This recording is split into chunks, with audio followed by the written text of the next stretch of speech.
Salut à toi, dans cette vidéo un petit sursis avant de passer à la partie câblage du pin câble, avant de passer au raccordement électrique. On va donc préparer cette feuille qui va recevoir donc les cartes Arnos et qui sont dédiées aux entrées-sorties de tous les périphériques.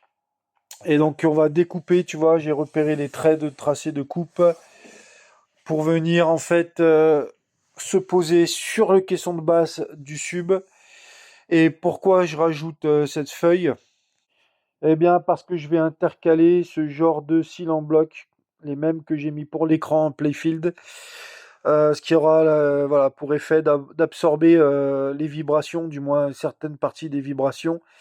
Ça aura deux conséquences. La première, éviter de trop maltraiter les cartes, parce que voilà, l'électronique, ben, il faut la préserver. Donc sur le caisson de basse, on a quand même pas mal de vibrations. Donc j'espère que la rigidité elle est adaptée, qu'elle sera voilà, suffisante pour pouvoir permettre aux cartes d'être tranquillisées au niveau des vibrations de l'ensemble des pièces en mouvement et du sub. Bien évidemment, le sub, je vais pas le mettre à fond, hein, c'est pas, on va pas animer une fête de 200 personnes, donc ça restera raisonnable. Et puis surtout, encaisser les vibrations. Pourquoi? Parce que la Juice, elle a ses accéléromètres et il faut pas que les accéléromètres deviennent dingos à chaque fois qu'il y a un clac ou un boom ou quoi que ce soit qui se passe en jeu ou dans la piste sonore du jeu. Donc il faut essayer que toutes ces cartes soient le plus stables possible. Si je pousse Elvis, et c'est sûrement ce que je ferai à terme, c'est que les supports que je vais réaliser, que je vais imprimer, je pourrais les coller sur une mousse aussi, une mousse absorbante, tu vois, quelque chose de tendre, une sorte d'Armaflex, voilà, pour rajouter, pour encore compenser l'effet des vibrations de la cabine. Voilà, donc là, elle vient avec les bords voulus tout autour. Donc j'ai percé 4 trous M6 à 4 cm des bords. Et je viens de repérer là avec un feutre pour trous. Donc si je l'enlève, je dois pouvoir... voilà, maintenant je vais pouvoir... Donc là on est sur une tôle de 3 mm d'épaisseur.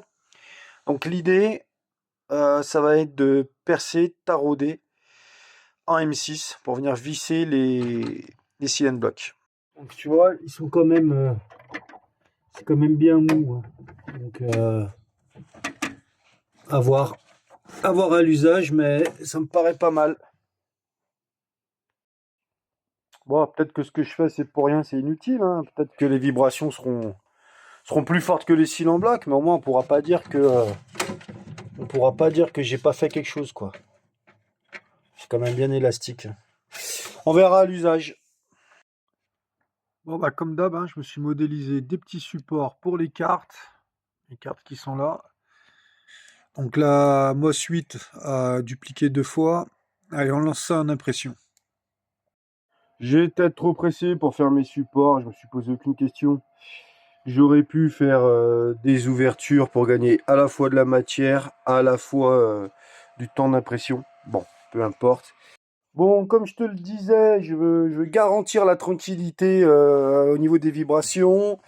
Donc, je te montre ce que j'ai trouvé dans mon bordel. J'ai deux choses. Là, j'ai de l'Armaflex. C'est des isolants qu'on utilise pour du traitement thermique de conduit de ventilation, entre autres. C'est tendre, c'est super tendre, mais c'est quand même à la fois épais.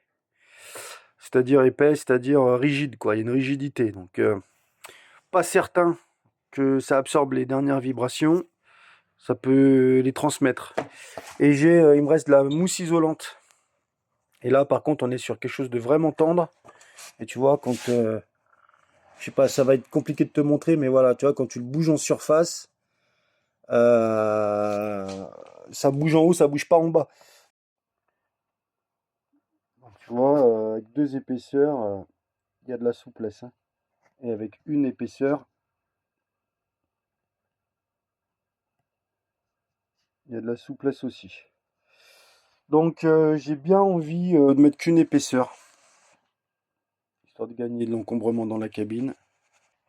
Le but c'est que là on soit sur cyle en bloc et là on soit sur coussin pour absorber les vibrations. Alors celle qui craint le plus c'est la Juice, hein, puisque l'accéléromètre est là-dedans. Mais pour l'électronique, on harmonise, hein. On harmonise, on duplique l'idée à toutes les cartes.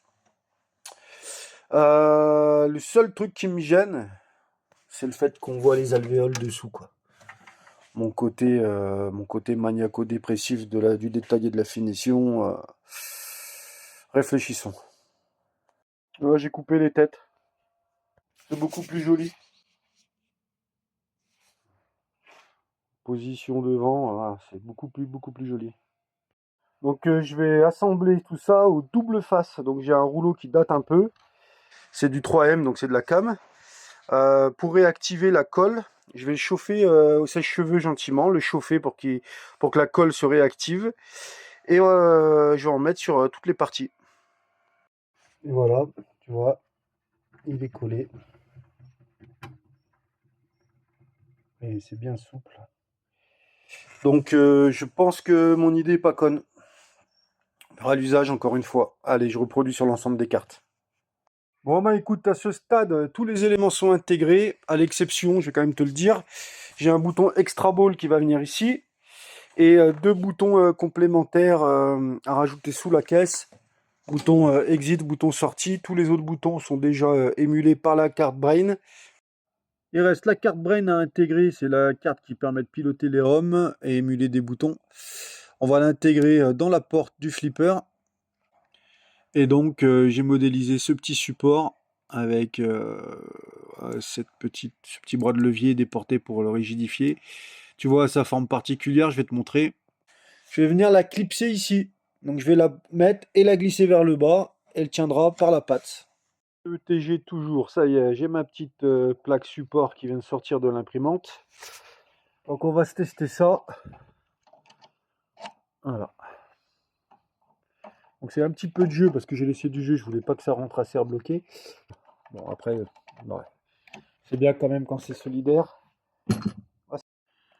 Du coup, petit changement de design pour venir vraiment chercher la plaque en tôle derrière au fond. Donc ce qui évitera qu'il puisse y avoir ce mouvement, puisqu'on sera en appui sur la zone rouge ici et sur la zone rouge ici. Et j'ai resserré un petit peu ici, là. Ce qui fait que ça devrait rentrer légèrement en force, très légèrement, ou alors, qu'à contraire, avec très légèrement de jeu. Oh bah, il n'y a pas photo, hein. La V1, la V2, ça n'a rien à voir, hein. Donc là, effectivement, il rentre, il faut forcer un peu pour le rentrer. Et c'est complètement solidaire de la plaque, il n'y a plus du tout de jeu. Il n'y a pas eu besoin de fixation quelconque, hein. Donc je monte la carte, je te montre ça. Donc voilà, comme je te disais, hein, je l'ai rentré en forçant dessus pour le descendre, pour le clipser. Et là, il y a zéro jeu. J'ai bloqué la porte, comme ça tu vas voir. Vraiment zéro jeu, ni en translation, en stacks, ni en montée-descente, hein. C'est le top. Voilà, c'est ce que j'aime des montages sans outils et sans accessoires, j'adore. C'était Jay sur la chaîne Canal Tuto. Tu me retrouves sur TikTok et sur YouTube.